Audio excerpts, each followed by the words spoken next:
PSM Makassar U20 akan menantang Wiljan Pluim dan kawan-kawan dalam laga uji coba yang akan digelar akhir pekan ini. Persiapan kedua tim terus dilakukan jelang partai uji coba tersebut.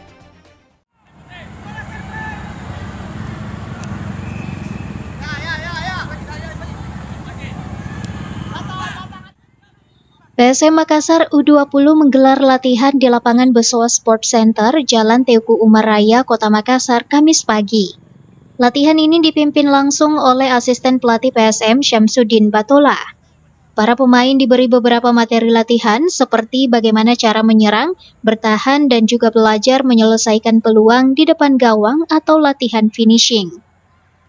Para pemain muda PSM Makassar ini terus digenjot baik dari segi fisik dan taktik, agar bisa menjadi bibit-bibit berbakat untuk PSM senior dan sepak bola Indonesia di masa depan. Selain menggelar latihan, PSM Makassar U20 ini juga dijadwalkan akan menghadapi PSM senior pada laga uji coba yang akan digelar Sabtu akhir pekan ini.